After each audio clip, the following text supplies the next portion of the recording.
We do run 200 workshops a year, and if you're interested in almost any aspect of business, you'll find it in here when you look. Or you go online, broward.score.org, and look at our website and click on the calendar and go to any month. We do run a free workshop every Saturday for those people who are thinking about going into business in 4 different libraries. So if you select the library that is most convenient to you, wherever it is, you get there at 10:15 and it lasts until about 12:30, okay? Now, the other thing is mentoring, okay? And what I've included in your package in there is if any one of you are interested beyond what you learned today, and you have some specific questions about a business thought, a business idea, or anything, just fill out that form. We'll get back to you. We'll give you an appointment, and there's no charge, and you can come and visit with a mentor or mentors as often as you like. Okay, we're there to help you. Okay, so along with your evaluation sheet at the end of it, you say, gee, I'd like to, learn a little bit more about social media. I'd like to do something on marketing. I'd like to do something on, finances, anything. If you want to, just sign up. We're very happy to have you. And we'll follow up, and usually within 36 hours, you'll get an email from us with the assignment, or you'll get a phone call out into the office to see us. Now, I want to tell you something a little bit more. We do have another program, and it's called Tune-Up. This is for businesses that are, probably in the 500,000 to 800,000 grade. Now, this was in the Miami Herald yesterday, okay? Okay. And what was it about? Getting a grip on growing a business. 3 of our volunteers who are currently still in business, okay, and they're in their own businesses, were helping, and this company is called Air Quality Control. They are an $800,000 business. But like many businesses, they're all so busy, the father, his daughter, and his son, so busy. There are a lot of aspects of their business that are problematic. So they got in touch with us for a tune-up. And we did a lot of work, our people did a lot of work with them. And the result of what we had advised that company and what they're putting into operation. In fact, one of them is a business plan. They got around to growing the business, but they never got around to defining where are they going, what is everybody doing, how are we going to operate. So that was one of the aspects of the program. And this is actually a three-page article. If you look up the Miami Herald, you could read the whole thing. Now, we used to charge for this, $600 a session. We don't charge anything. Any business or anybody who might be interested. However, we do ask at the end of working together if they would make a contribution to SCORE and the SCORE Foundation, okay, to keep up the work of what SCORE does. So but there's no charge. We also have another branch that's called Scoreboard 17. Scoreboard 17. Thank you, Miguel. Scoreboard 17. And that's for those businesses that might be in the $2 million to $5 million level, but they can't afford a board of directors. And our group, we have three or more ex-CEOs, business owners, who work and function as a board of directors. Same thing, no charge for that. If the company's satisfied and happy with what the results and the information that they get, they can make a contribution to that. And Miguel's a member, been a member for what, a couple of years? Yeah, right. And he's in his own business. He advises. He's a consultant.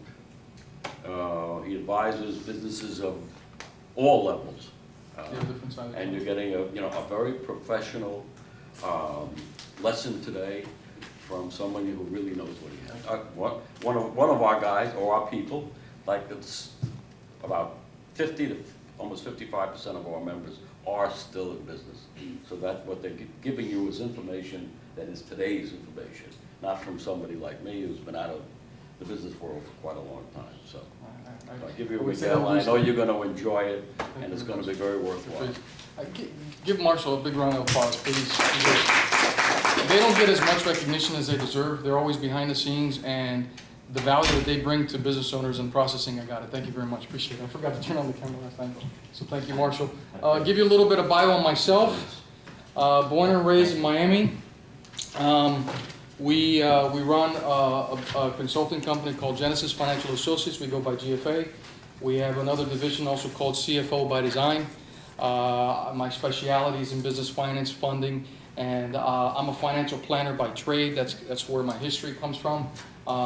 Spent some time with the SBA and understanding lending in that world, as well with one of their intermediaries, understanding the consulting world, as well as spent some time prior to that. What I studied at FIU was international business management. So for years running a financial planning business with a team, I always gravitated to business. I mean, that was my love. I always loved business owners, and the obstacles that they dealt with is usually what we bumped into. So I would love to invest more, but I'm dealing with this obstacle. So really, the GFA side, the consulting side, was born as a byproduct of helping people just invest in their personal lives. And it got so much we actually had to create a whole division, and we now actually have over 25 different associates that provide service for us for our clients. And we're right now looking to expand in different aspects of representation as well as our global brand. We have another brand about to come out. So I come here to share with you because I enjoy businesses. I enjoy the concept of business. I enjoy sharing with you. But more than anything, my goal from today's session is to give you some insight, not just on the business plan. See, the twist that I think that we are able to bring value to is how the business plan is applied in the real world. Because going through the exercise of a business plan might look really good and may be arduous by any means. I mean, it might be tough. Oh my God, it's like pulling teeth. But the reality is there's a purpose for it and how it's done. And I want to first start by saying there's different kinds of business plans. Your business can have multiple business plans. Okay, you might have a business plan for the purpose designed exclusively for investors to attract investors. Your business plan might be designed for the purposes of becoming your feasibility study, which is, before I start this project, I want to see if it's worth doing, kind of what we talked about, you know? So your business plan might be like I'm helping someone right now put a business plan together, that the purpose of the business plan is for immigration purposes, that they are purchasing a business, they're able to get legalized and become a citizen by doing so, and in order to do that, they need to present the business plan of the business they're purchasing. So it's a completely different business plan. Maybe it's for the purpose of getting a loan. It's a completely different business plan. I want to say, I mean, not completely different, but it has different components. Okay, different components, things that are more elaborated than others. I don't want to overcomplicate it, but knowing the purpose of your plan and the audience is just as important as knowing how to write it. Okay, because knowing who's going to read it is very important. Because you want to know of the people that are going to read it if you need to spend more time in a different area. And I'm going to get into some of those components. So as we go through the session, again, my outcome is to create a lot of value. Feel free to stop me. Okay, we're going to spend some time on the financial. So I want to get through certain areas.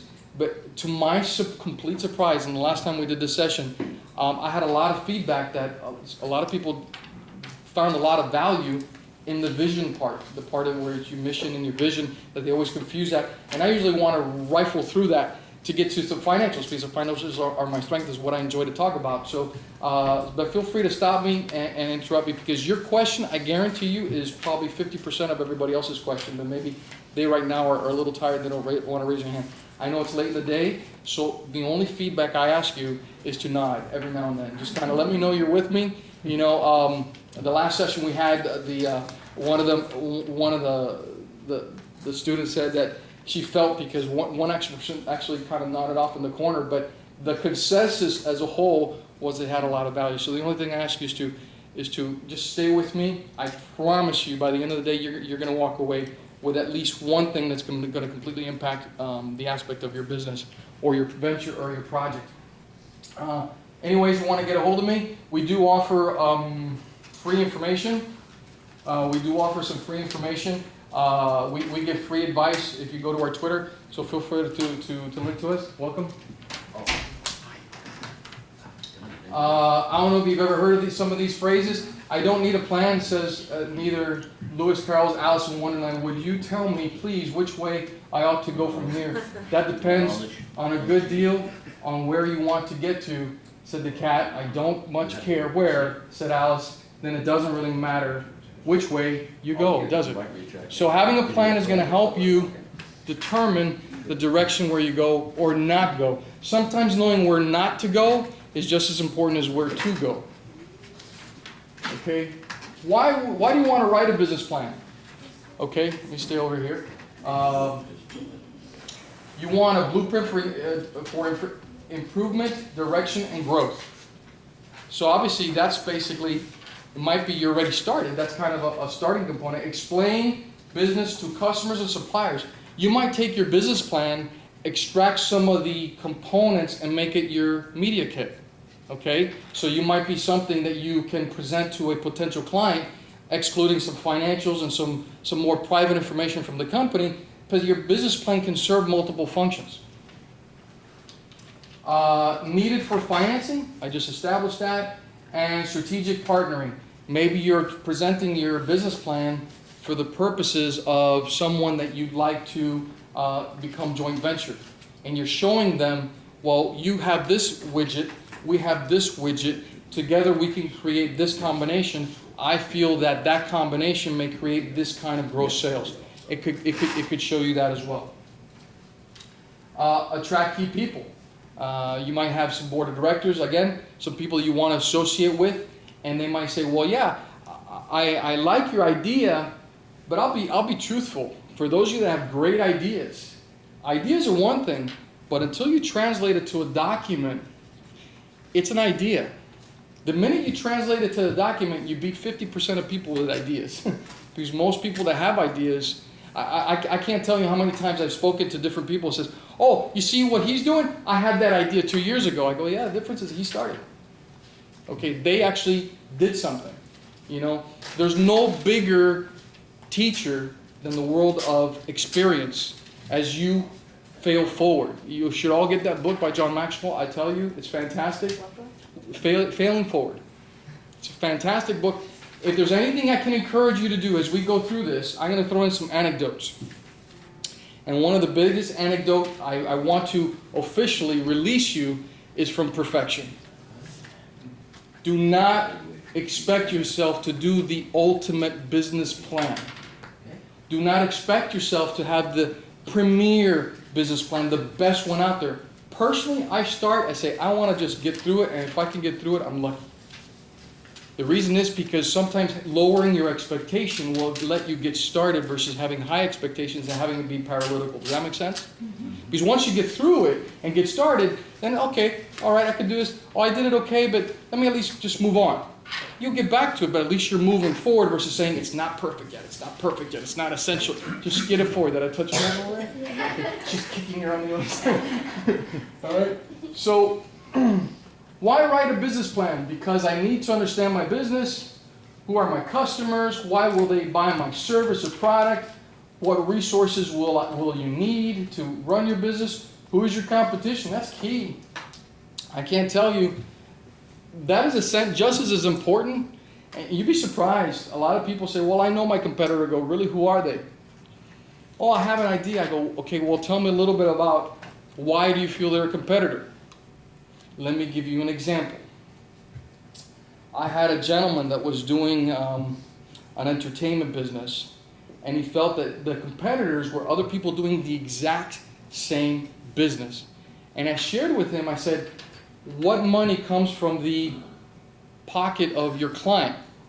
Is it money that comes from their expenses? Money that comes from disposable money? He says, money that comes from disposable money. I said, let me ask you something. Who is fighting for that disposable money from your client? And he said, oh man, you got this type of entertainment, this type of entertainment, this type. I go, guess what? You just identified your competitor. You see the difference? So who is your competition? is not just someone doing your business, it's who is fighting for the same money from your client. You with me? And I'm going to get into that in a minute. Can you create value and make money? Because if your product does not improve, is not financially viable, welcome. Is not financially viable, it doesn't make sense financially, does not improve services, it's not new in the industry, but you still want to do it because it's convenient, well, guess what? You might be choosing to have obstacles. Does that make sense? Because you're already seeing that it's not something that might be worth exploring. So, can you create value? And that's important. Your business plan will help you identify if your product is creating value. Actually, even beforehand in your business model, which I'll get into that in a minute. This is just an evaluation sheet. Okay. Let me see something real quick. Okay. I want to step back a minute and get into business model. Can I ask a question? Yes, absolutely. Are you going to provide us with notes for a lot of what you're discussing? No. Okay. Okay, but if you'd like, you could let me know if you want a copy of this presentation. Okay. Okay?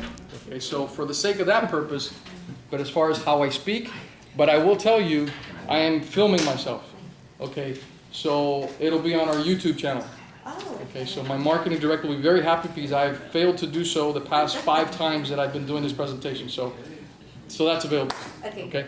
All right, so just give me a second, and I want to kind of get into this. Right here, at the end, we'll pick that.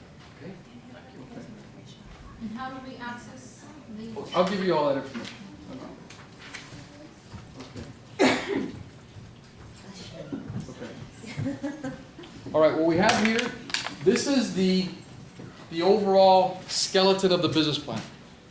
I will tell you, I've seen business plans with subsections of these sections, but a business plan is not complete with the bare minimum of these sections. Okay?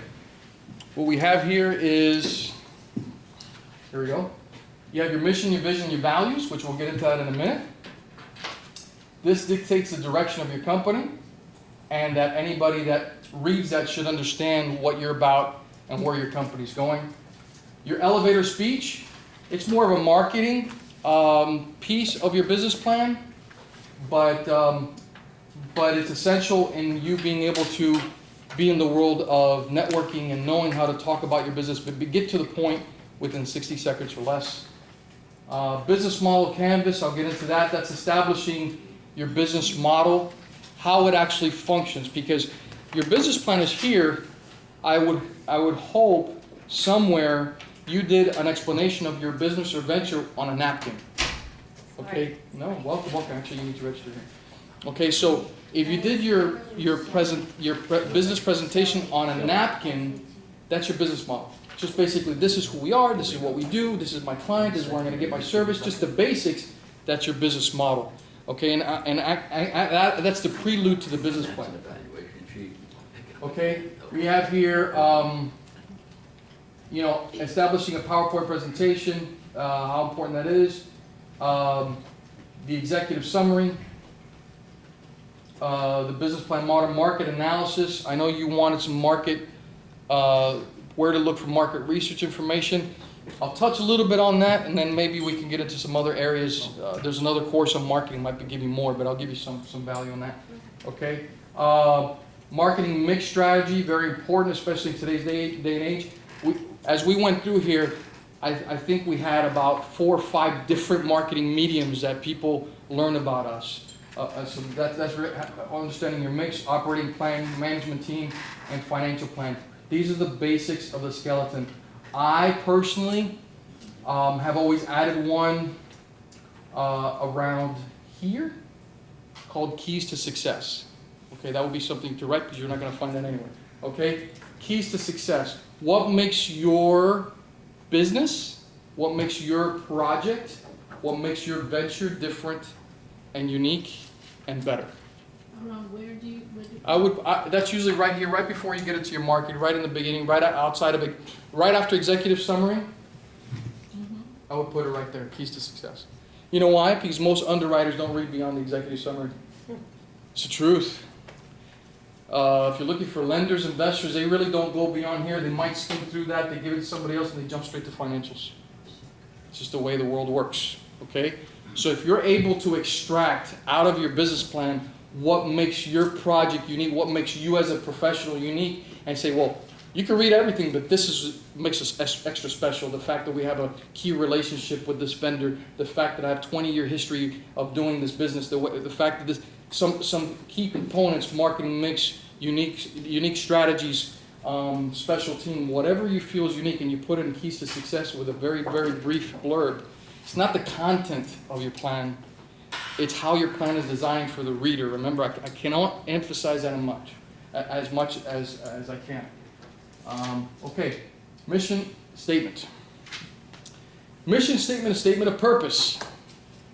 Okay, now sometimes this is one of those few times that you're allowed a little leeway in the English language about using redundant sentences or run-on sentences, because it's supposed to be a one statement, not two statements. So sometimes it's very hard to get all what you're about into one statement, but you need to try. Okay, let's go through some examples of mission statements. Mission statement is a short, descriptive, focused statement of purpose for your organization. So someone can read it, God bless you, and completely understand what your company's about. To resource key services in the life of an individual and businesses to help strategically help them grow and prosper. That's our mission statement. Okay? So one sentence that's able to at least encapsulate what you're about. Any questions so far? Okay. Whoops, I don't want to go there. Okay. We have here, ideally it should be no longer than a paragraph, but must be clearly indicated the purpose, culture, direction of the organization. Mission statements describe organization's fundamental purpose, reason for being, to stockholders, customers, clients, employees, and general public. It should be posted. I was talking to a gentleman, and he's actually an associate of ours. We do business together, and we're looking at creating a hybrid of his product and mass marketing it through our distribution channels. And I said, look, I was working on a presentation. I didn't mean to embarrass him. I totally did not intend to embarrass him. Established 17-year history. They have over a network of 300 distribution nationally. They're established. But I worked directly with the CEO. I said, what's your mission statement? Because I wanted to put it out. I stumped him. I didn't intend to, but I actually thought it would be kind of at the tip of his tongue. I said, it's okay. I kind of can figure it out myself. But you may not have a statement of purpose, but you have a mission, and you know your mission. But it needs to be clear enough that you can say it at the top of your tongue, and that your staff can reference it somewhere in your business. Here's some examples. To inspire the nurture the human spirit, one person, one cup, and one neighborhood at a time. Starbucks. Walmart, mission to help people save money so they can live better. Now, it's very simple. It's one sentence. It's not your executive summary. It's just one sentence that should help you encapsulate what you are. They say it could be a paragraph. It really should be a couple phrases, and if you can get it down to one, try. Okay? The mission of the Southwest Airlines is dedication to the highest quality of customer service delivered with a sense of warmth, friendliness, individual pride, and company spirit. Google, which is now being called the next GE. Yeah, I don't know if you're starting to hear that, because there's just gargantuan doing everything they do. Mission is to organize the world's information and to make it universally accessible and useful. It's just amazing what these guys are doing. But they are doing that, aren't they? That's their mission. They are organizing the information, and they're making it useful, and they're making our lives depend on it. Okay? And business lives too. Any questions on mission statements so far? Anything? Nope. Okay. Here's some other ones. We build a unique portfolio of beauty and related brands, striving to surpass the competitors in quality, innovation, and value, and elevating our image to become the beauty company most women turn to worldwide. Okay? Let me see, is that the name who did that? That's what he wants. Yeah, right? Probably sounds like that. It's not going to be Old Spice for sure. To continually provide our members with quality goods and services at the lowest prices possible, and to bring inspiration and innovation to every athlete in the world. That sounds like Nike. What are some of the components of your mission statement? Okay. Aspirational description of audacious goals of your vision. I'm sorry, your vision. So this is the difference. Now we're getting into the vision of your company. You say, wait, mission is purpose, vision is direction. Okay, make sure you understand the difference. Okay, mission is purpose. What is a purpose? What do you do? But the vision is where you're going. Okay, should be huge. Okay, ours is to create the largest mass market distribution channels of business consultants in the United States. That's our vision. I don't know we're going to get there. That's what we're talking about. That's what we're sharing with people. Okay, so what is your vision? Qualitative, quantitative, aspirational. So it should aspirational description of audacious goals an organization would like to achieve or accomplish in the future or long term. It needs to encompass something. It needs to be open-ended. Okay, David and Goliath role model. Suit up and coming organizations, internal transformations. Companies may have visions, but there is a difference between merely having a vision and becoming committed to a big, hairy, audacious goal, BHAG, such as climbing Mount Everest. Now, what is a BHAG? Big, hairy, audacious goal, right? All right. Now, it sounds funny, but sometimes you need a BHAG to move people. Maybe even to move yourself. Now, I want also a principle that I like to introduce is just because you haven't done it doesn't mean, or better yet, just because you may not believe that you can do it doesn't mean that you don't have a product that can do it. Does that make sense?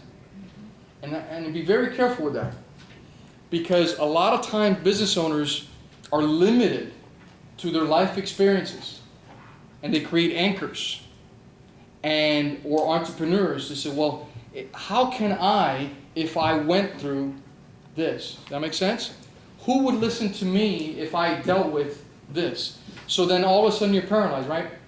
Just because all of a sudden you're thinking, how can I create a big, hairy, audacious goal when I am dealing with this, or I've dealt with this, or I come from here?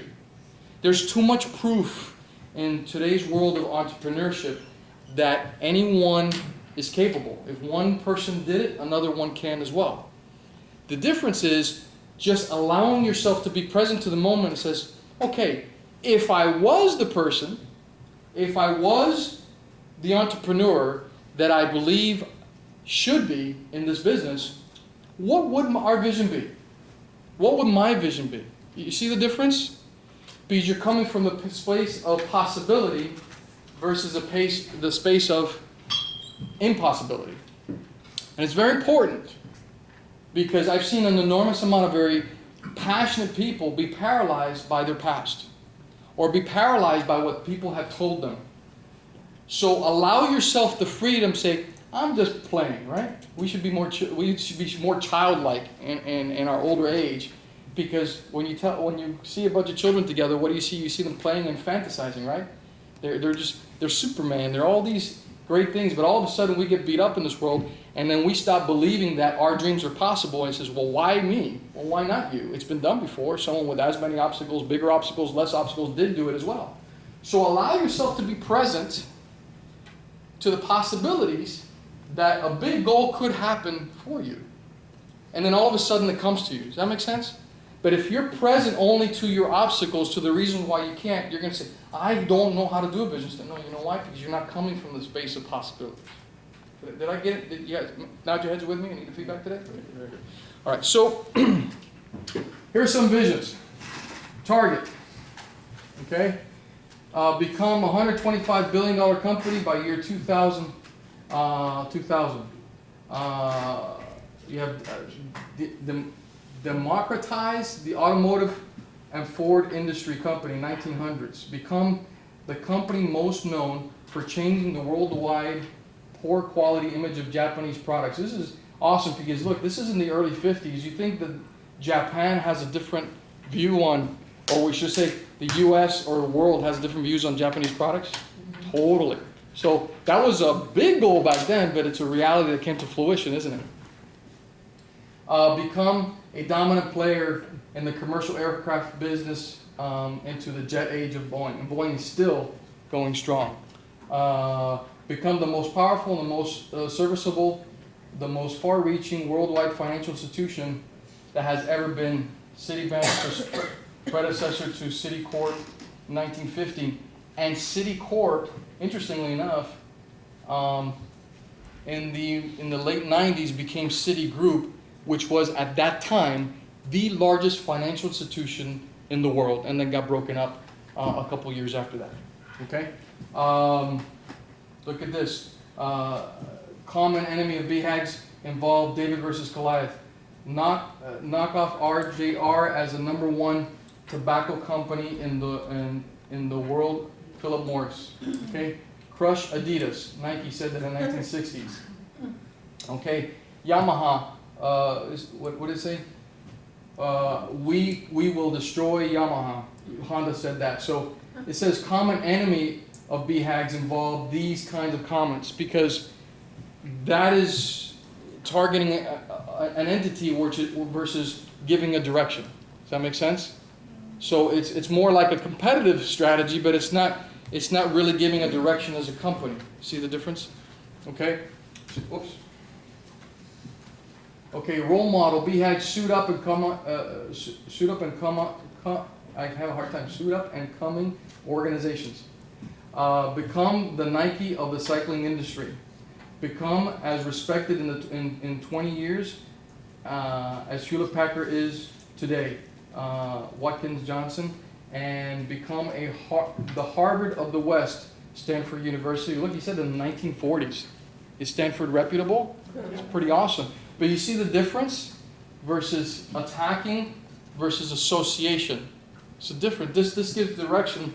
This creates a different kind of field. Internal transformation, BHAGs for suit large established organizations. Become #1 or #2 in every market we serve and revolutionizing this company to have the strengths of a big company combined with the leanness and agility of small companies. General Electric, you think they did that? Most indubitably. Transform this company from a defense contractor into the best diversified high technology company in the worldwide. Rockwell. Now understand this, they were already established, okay? But they chose to change their vision. So you may start your company, and once you're in your company, decide to change your vision. There's nothing wrong with that. Okay? So understand that a business plan is almost, it's an entity that grows with you, but it also changes with you too. Now you may do it once and then never go back to it, but it would be a good exercise for you to go back to it once you're established, to tweak it here and there, because it'll help you stay focused on certain key components as you've started your business. But it now becomes more of a strategic plan versus an actual business plan, which that's another training altogether. Can I ask a question? Yes. Can they put a trademark on mission statements? Do they? Like how Nike let's just do it? Is that? If they could put a copyright on that, or Yeah. I don't know the answer to that question, truthfully. I know you can to a certain point, but beyond that, it's as long as it's within a certain margin. But I don't know what the rules are. We actually have a session on intellectual property that talks about that. Mission, vision, and values. Putting it all together. Starting in the 1950s. Here's our core values: elevation of the Japanese culture and national status, being a pioneer and not following others, doing the impossible, encouraging individuals and the ability and the creativity. This is their core ideology. Their purpose: to experience the sheer joy of innovation and application of technology for the benefit and the pleasure of the public. But notice they took their principles and they put it into a purpose. Okay? So what are your principles as a company? Okay? Are you about honesty, integrity, service? What are your principles? And putting it as part of your purpose, should join in innovation and technology, the benefit and the pleasure of the general public. And look, their BHAG become the company most known for changing the worldwide poor quality image of Japanese products. And a vivid description, we will create products that become pervasive around the world. We will be the first Japanese company to go into the US marketing and distribution directly. We will succeed with innovations that US companies have failed, such as transistor radio. Well, that's changed, right? 50 years from now, our brand name will be as well known as any around the world and will signify innovation, quality, and rival the most innovative companies anywhere. Made in Japan will mean something fine, not something shoddy. Look at where they were coming from. Excuse me, I'll take off my jacket. The lights are a little warm. So I'm saying this to you is like you're saying. So you're sitting behind your computer at home. You're thinking, okay, this guy talked about purpose and vision and all this stuff, and I see myself and I see a stack of bills next to me. So how do I get myself in the framework of creating these messages? Well, real simple. You don't speak from the terms of where you're at. You speak from the terms of where you're going. Okay? So imagine yourself running an operation of 10, 15, 20 people, gross sales of $1 million, $2 million. Okay, now I have that and my product is there, or wherever the destination is, because you could be very successful, be a one-man operation, but having a clientele base that generates X, Y, Z, what would your core values be as a company? Remember, put yourself in the framework of where you're going. And that allows you to get through this process. Don't let it be paralytical. Let it be inspirational. You have a question? No? Any questions here? Okay, because I want to keep things moving. All right. Elevator speech. I love this. What is it? A 60-second overview of business ideas for product, service, or project. It's called elevator speech because it can be delivered during a ride in an elevator. Why do you need it? General interest and buy-in from customers, investors, bosses, employees. Here's the components. Structure an elevator speech in 5 sentences. What is the problem?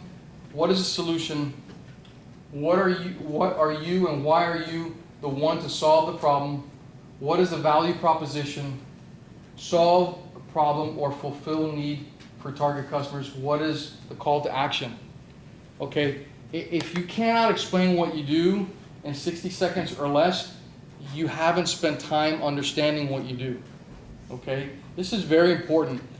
You may be in a network event, in a function, and all of a sudden a friend of yours or someone that you met earlier in the event may know you, you may have known them, and they find the right investor or the right person for you to be introduced to, but is very busy and everybody's pulled in many directions, and they say, here, look, Sheldon, this gentleman guys may collaborate, and you have 1 minute or less to translate what you're about, how you're supposed to send that message, and you get stuck.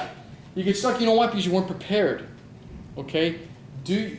It's something that you need to be able to do. Personally, I think you should get it to that one sentence, that mission statement, one sentence. This is who we are, and this is what we're looking for, and this is who we're looking to meet. Then you got it out. Then now you can continue to elaborate. You see the difference?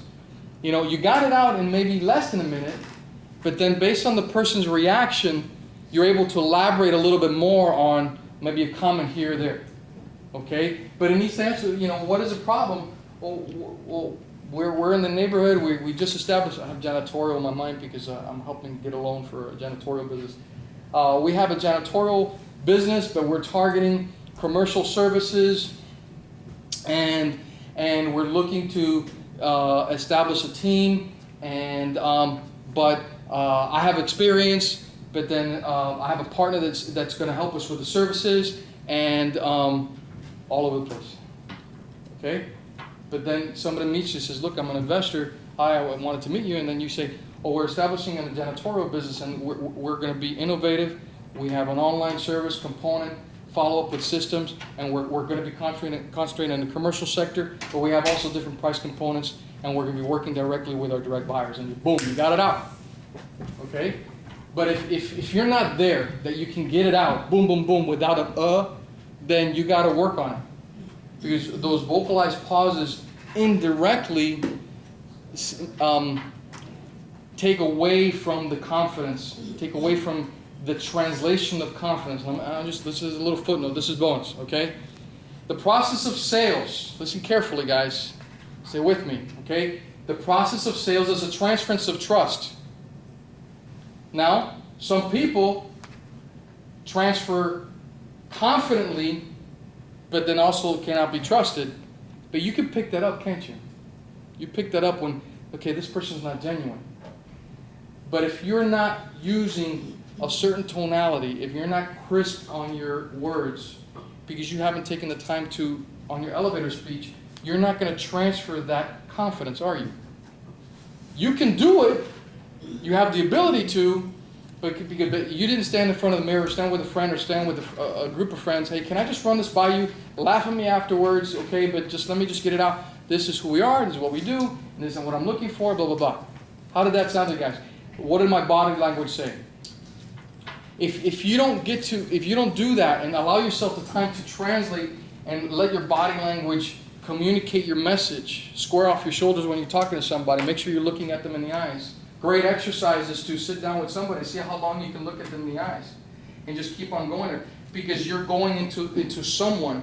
But when you're talking to an investor, one of the biggest reasons investors do not move forward is because they don't feel good. It's not just the numbers. It's your ability on translating the numbers based on, okay, you have your business plan, now sell me on you. Hope, I want to get that you can deliver on what you put in here. So tell me about your product. I can't tell you how many times I see people put business plans together and then they don't spend the time. And then they're talking to me and they're like, you know, their eyes are here, over there, and you know, they're uncomfortable. I go, if you're uncomfortable about talking about something that you're passionate, how can I be comfortable giving you my money? Take the time. It's worth it. It's worth taking time. Okay? Business model generation. This is by far where you should begin. Okay? Your model. Okay? Who's the client? Where's the value proposition? This is the prelude to the business plan. This is the kind of stuff you go on the back sheet of the paper. I said, okay, this is me. This is where I'm going. And does that make sense?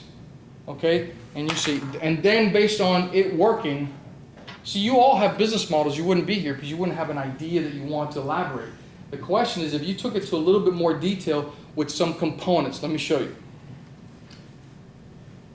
Startup search and companies that are in execution. Okay, so basically, this is what it will look like. What is a business model?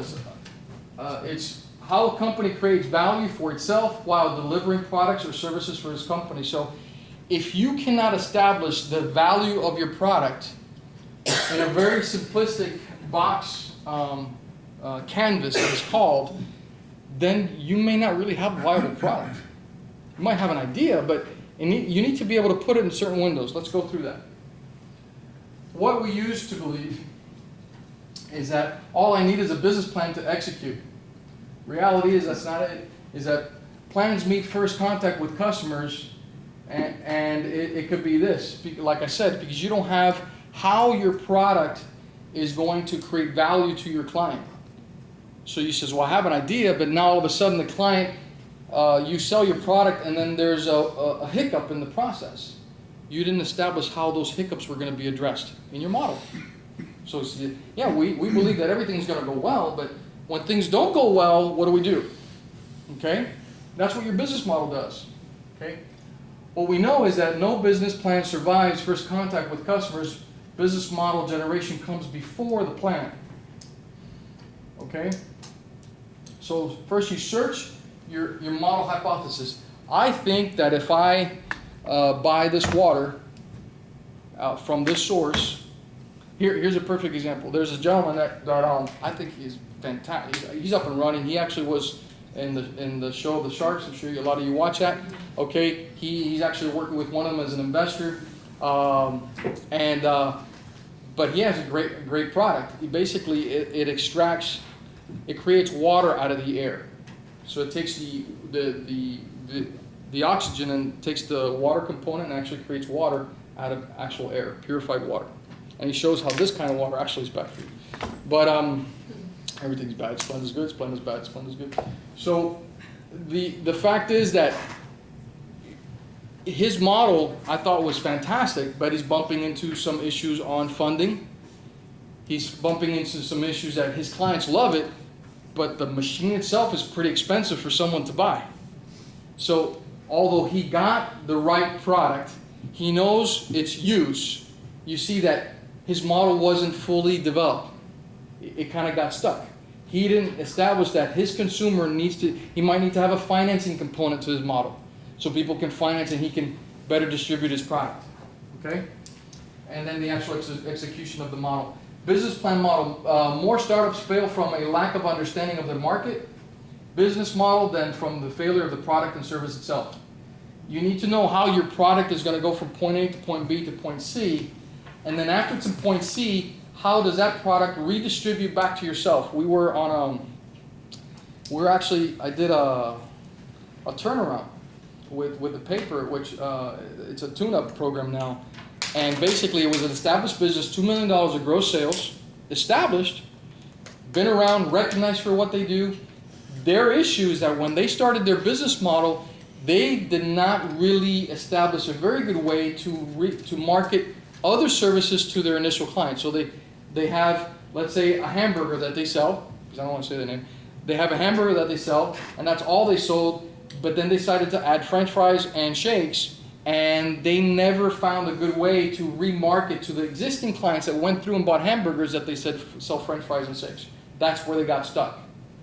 So in their business model, they never really had a very good database manager marketing system that remarketed their product, and their sales team, they never did that. So they were having a hard time. Their clients will come back to them. Look at the magnitude of this. Their clients will come back to them and say, man, I went with this company and I did this service. I really wish I could have done it with you guys. But we do that. So I didn't know you did that. It's pretty incredible. They had a client that went through their process. So it's not just point A, point B, point C. It's now, once they went through your sales cycle, how does that consumer keep on coming back through the cycle? Okay? Does your model have a component for that? Whoops. Okay. Customer discovery.